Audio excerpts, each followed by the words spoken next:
ne parlons forcément pas de la même Europe. Merci de nous retrouver ici à Bruxelles au Parlement européen avec Elisabeth Morin-Chartier, Katia Lindendabourou et Jean Quatremer. Emmanuel Macron veut réformer la zone euro en la dotant d'un budget.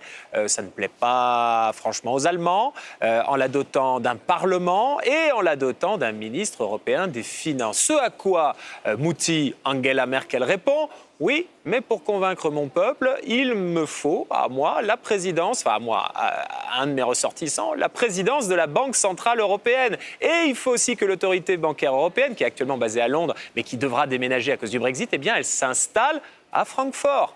La France doit-elle donner à l'Allemagne les pleins pouvoirs sur la finance en Europe en échange de son soutien dans ses réformes? Les précisions d'Hugues Baudouin. En coulisses, la bataille fait rage. Allemands et Français déploient des moyens considérables pour attirer l'autorité bancaire européenne. Francfort, qui accueille déjà le siège de la Banque centrale, part avec une longueur d'avance. Francfort est clairement vu comme la ville la plus à même d'attirer les différentes banques qui risquent de quitter le Royaume-Uni et donc aussi vu comme étant la mieux positionnée pour attirer l'agence bancaire qui va donc quitter le Royaume-Uni. Paris a néanmoins ses chances. L'élection d'Emmanuel Macron, qui présente une France beaucoup plus ouverte au monde de la finance, pourrait jouer en faveur de la capitale francilienne. L'Allemagne défend, elle, discrètement une sorte de compromis. L'autorité bancaire irait à Francfort et Berlin userait de toute son influence pour que Paris puisse accueillir les nombreux établissements financiers qui quitteront la City. Et on pourrait aussi s'imaginer que ce business très fort pourrait se concentrer vers Paris et les bas vers Francfort. Mais c'est un point de vue plutôt allemand. Ce deal irrite bien entendu les autres Européens qui voient revenir avec quelques craintes la superpuissance franco-allemande. On voit qu'il y a un potentiel accord entre Paris et Berlin. On voit que Angela Merkel et Emmanuel Macron veulent véritablement travailler ensemble. Donc on a peur qu'un deal franco-allemand soit en quelque sorte une décision imposée aux autres partenaires. On a l'impression, Elisabeth Morin-Chartier, que les Allemands et les Français ils sont tellement contents de s'être retrouvés que maintenant ils excluent tous les autres, ils ont un amour exclusif et ils font leurs petits trucs, leurs petites popotes entre eux. Alors, vous avez raison et vous avez un petit peu tort. Vous avez raison. C'est souvent le problème avec Anthony. Mais oui, mais vous le connaissez bien. C'est exactement la même chose. Vous avez raison en ce sens que le moteur franco-allemand est extrêmement essentiel pour la dynamique européenne. Et enfin, avec ce couple Macron-Merkel, on retrouve une dynamique et une entente possible. J'ai suffisamment dit dans les présidences précédentes combien on était faible sur ce point-là. Mais vous avez un petit peu tort, parce que quelque part, ne vous faites pas d'illusions, entre Paris et Francfort, c'est la tendre guerre aussi.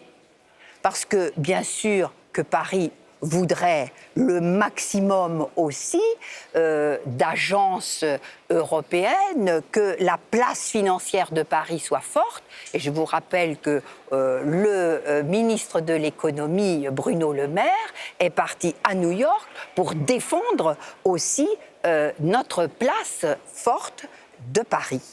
Donc, je trouve qu'il est un petit peu rapide de penser que l'Allemagne et la France peuvent imposer aux autres, peuvent se répartir entre eux les joyaux de la couronne.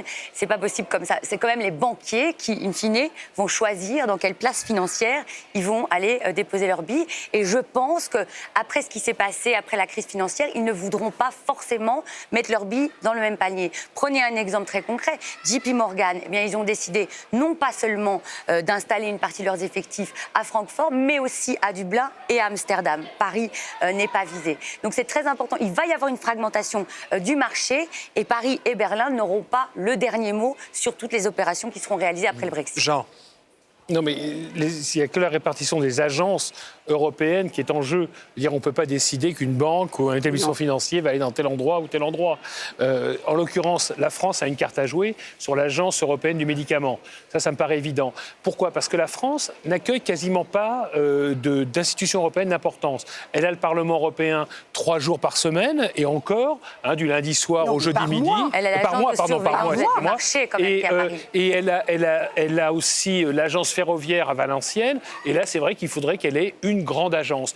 Alors, à partir de là, sachant que l'Allemagne a déjà la Banque Centrale Européenne, c'est vrai qu'il est logique que l'agence bancaire européenne soit aussi à Francfort, dans le même environnement, je dirais, culturel. Mais ça ne serait pas dangereux de donner toutes les clés de la finance? Mais ils n'ont pas toutes les clés. Est-ce que d'accorder la présidence de la BCE à un Allemand, c'est forcément avoir une vision allemande de la gestion de la monnaie unique? Ça serait une catastrophe. Si jamais, alors en revanche, les Français acceptent cela, déjà au moment du pour traité... succéder à Mario Draghi. Voilà, en 1998 et surtout en 1991, quand on a négocié le traité de Maastricht, l'objectif était que la Banque centrale, justement, soit pas en Allemagne. Finalement, on a accepté, parce que Helmut Kohl a expliqué que faire renoncer au Deutschmark, les Allemands, ça n'allait pas être facile. Il fallait au moins qu'il y ait la Banque centrale à Francfort. Alors les Français, à l'époque, avaient dit « OK, mais pas la présidence ».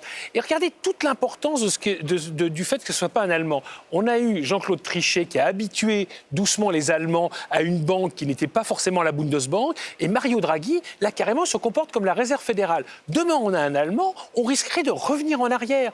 Donc, il faut des gens infiniment plus souples. La Bundesbank joue son rôle de garde-chiourme, mais si vous avez un super garde-chiourme à Francfort, là, c'est la catastrophe.